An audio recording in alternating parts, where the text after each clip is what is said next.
Hello, my friends.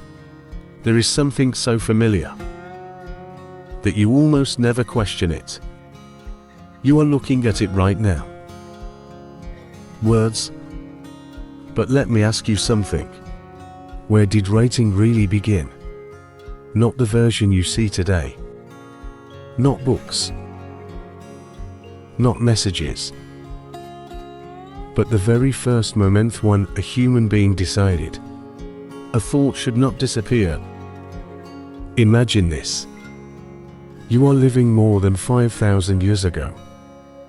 There are no books, no screens, no history, only memory. If you want to remember something, you must carry it in your mind. A promise, a trade, a name, a story. But what happens when memory is not enough? What happens when people begin to trade more, to count more, to build something larger than a village? This is where writing begins. Not as language, but as a problem of memory. In ancient Mesopotamia, people did not start with letters. They started with objects. Small clay tokens. Each one represented something. A sheep, a jar of oil, a measure of grain. So instead of remembering everything, they could hold it in their hands. But here is the question. What happens when there are too many things to track? Too many goods, too many people, too many promises. Tokens were no longer enough. So humans did something unexpected. They began pressing marks into clay.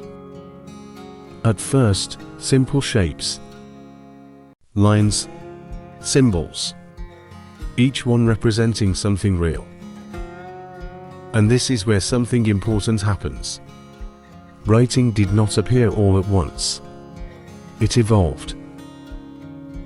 Step by step. First, humans used objects to remember things. Tokens. Then, they turned objects into marks, symbols pressed into clay. And finally, those symbols began to represent sounds. Language. So writing is not just an invention. It is a transformation. From memory, to symbol, to meaning.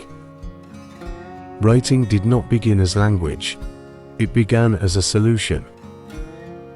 A solution to one simple problem. Humans forget. And here is something extraordinary. Some of those clay tablets still exist today, after more than 5,000 years. The people who wrote them are gone.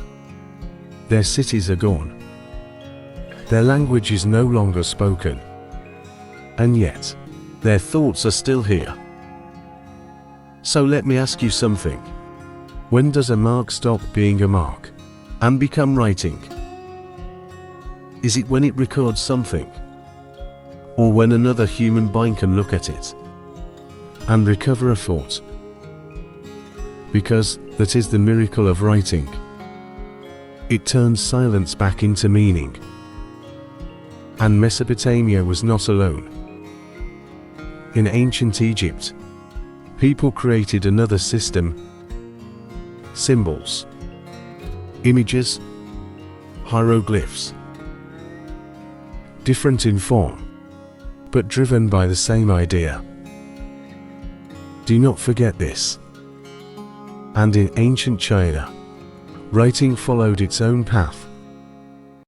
Thousands of characters, carefully formed, used to record decisions, beliefs, questions, different worlds, different systems, and yet, the same human desire. To hold thought still, to keep it from disappearing. And then something deeper began to happen. Writing did not just record the world. It began to shape it. If a law can be written, It becomes harder to ignore if a belief can be written. It can travel further if a story can be written. It can outlive its teller. Writing separates thought from the body. Before writing, knowledge lived and died with people. After writing, knowledge began to outlive them. Think about that. A voice can reach a room, but writing can reach centuries. A person can speak to those around them, but writing allows a person to speak to the future. And this changes everything. Because now, humans can build not only with stone, but with memory. Stored, revisited, expanded, and if you look closely, writing changed three things.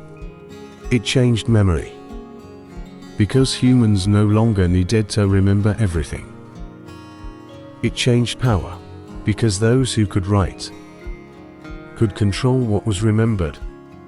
And it changed time, because for the first time, a thought could travel beyond a single life. But writing was not easy. It required skill, training, time. In many societies, only a few people could write. Scribes, officials, priests. So let me ask you something. If only a few people can write, who controls reality? Who decides what becomes history? Because writing is not just language, it is power. But then, something changed again. Writing became simpler. Alphabets appeared. Symbols began to represent sounds. Easier to learn, easier to spread. And when more people can write, thought begins to move differently. Faster, further, more freely. But writing still needed a body. Clay, stone, bone, papyrus. Until something new appeared. Paper. Light, flexible, portable. And suddenly, writing could travel. A message could cross a continent. A thought could be carried in a hand, folded, hidden, shared. And then came another leap. Printing. Words could now be copied, again and again. So what is more powerful than writing? Writing that multiplies. A single thought, reaching thousands of minds.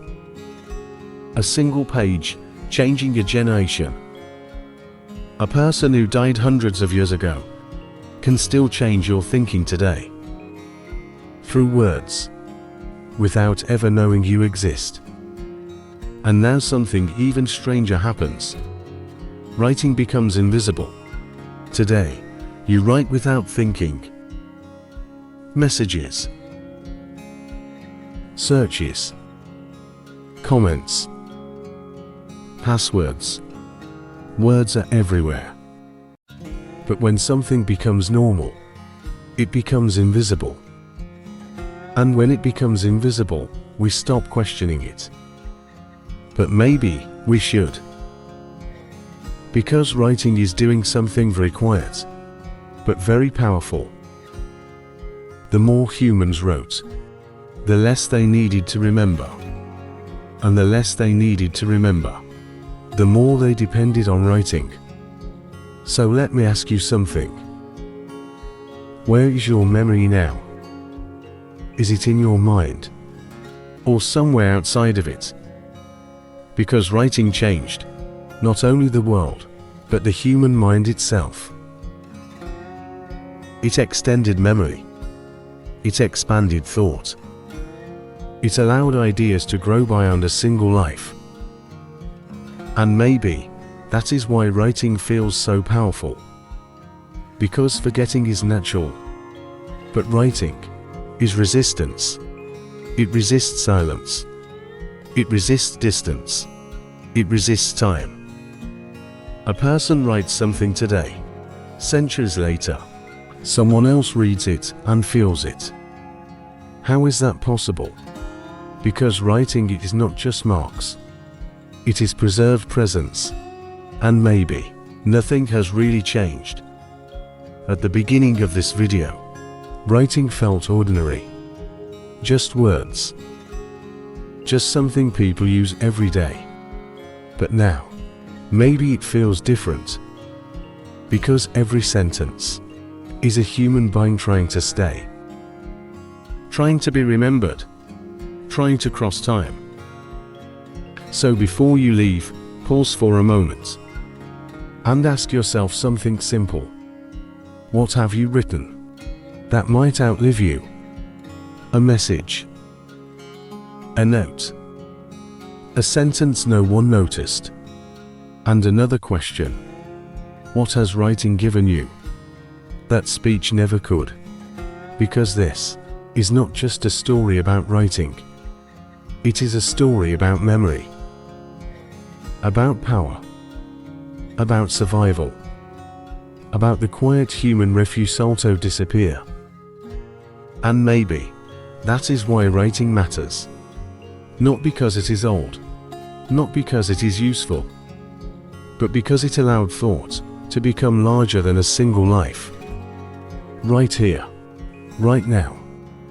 You are not just reading anymore. You are part of it. Because every word you write is a small attempt to remain. And once you understand that, writing will never feel ordinary again. Here, at English Spark, where you don't just learn English, you learn to see.